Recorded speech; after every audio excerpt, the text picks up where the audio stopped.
Beginning. The brig of the Valkyrie dreadnought smelled of antiseptic and ozone.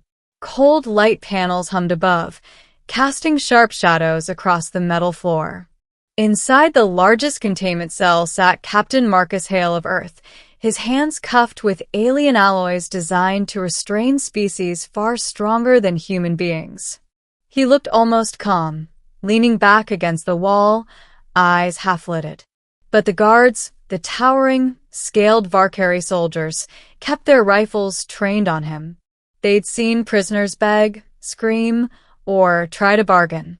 But this one, this Deathworlder, was unsettlingly still.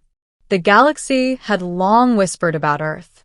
To most advanced civilizations, it was an anomaly, a planet filled with predators, diseases, extreme weather, and endless competition. By galactic classification, Earth was a Category 5 death world, the sort of planet most species would never survive on. And yet, somehow, humanity thrived there. That was why the Valkyrie High Warlord had ordered Marcus captured alive. If they could break him, they could learn Earth's secrets, what made Deathworlders so resilient, and perhaps weaponize it. The guards didn't know this, of course. They only knew their orders: keep the human caged until interrogation. And yet, when Marcus raised his eyes and spoke, his voice carried the quiet weight of inevitability. "You really shouldn't have cornered me," the youngest guard snorted. "You are contained, human. The Warlord will strip your mind bare." Marcus only smiled, a wolfish curve of lips that made the guard take half a step back without realizing it. Middle. Hours bled into the artificial cycles of the ship. Marcus was moved from cell to chamber, questioned, probed, and restrained. The Valkyrie interrogators were thorough. They had drugs that dulled resistance, machines that scanned neural pathways, and tactics refined over centuries of conquest. But they had made one mistake.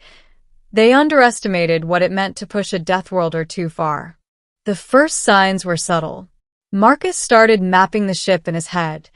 The number of steps between chambers, the way the guards rotated, the pitch of the engines that told him when they jumped to warp. His body, though restrained, healed faster than expected from their punishments. Bruises faded within hours. Cuts closed overnight. The interrogators grew frustrated. "Your physiology is inefficiently adaptive," one hissed, its mandibles clicking in irritation. "You mend too quickly. This complicates testing." Marcus didn't respond. He was listening, memorizing the sound of the door locks, watching how the guards carried themselves.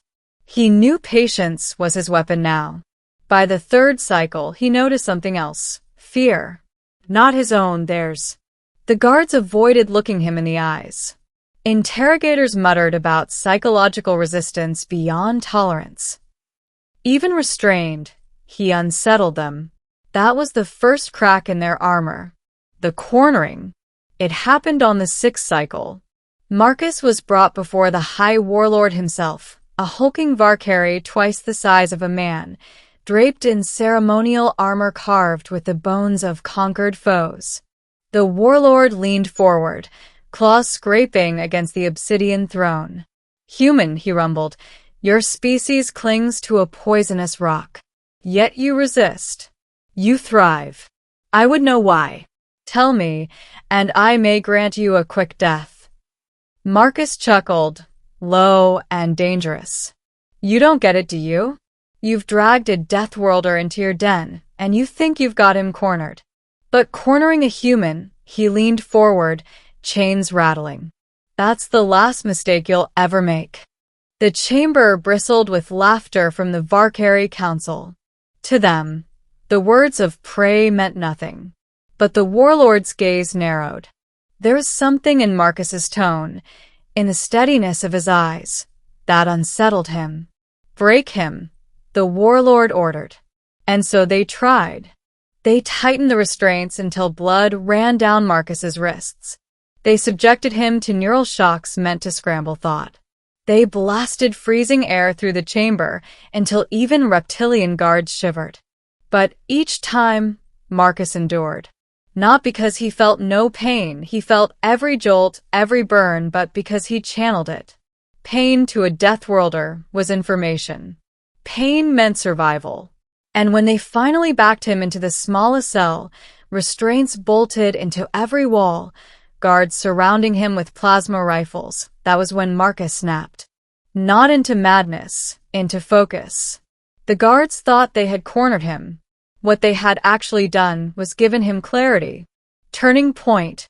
The first guard fell when Marcus dislocated his own thumb to slip the wrist bind.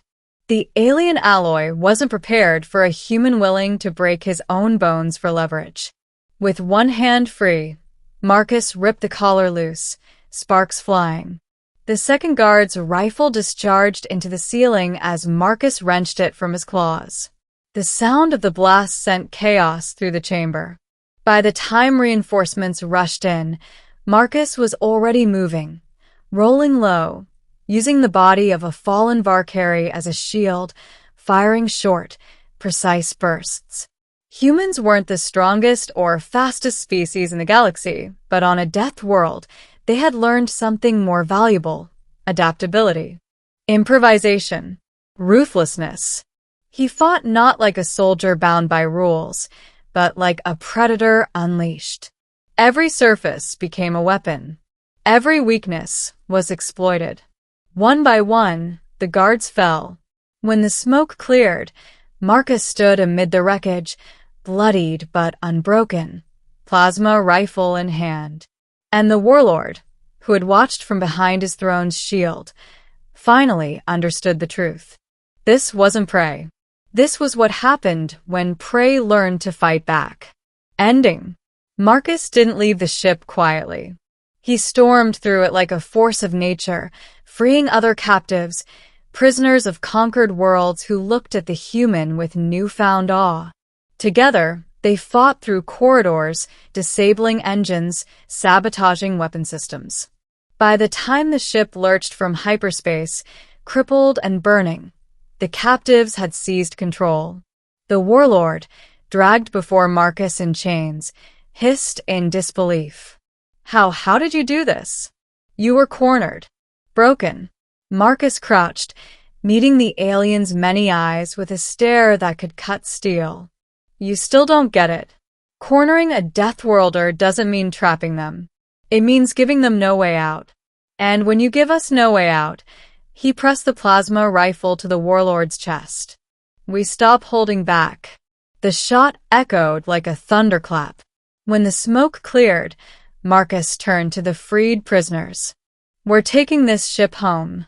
And when the galaxy asks what happened here, he let the silence hang, broken only by the hum of the damaged engines. You tell them. Tell them why you never corner a Deathworlder. And with that, humanity's legend grew. Because in a galaxy of predators, the deadliest thing you could do was corner one.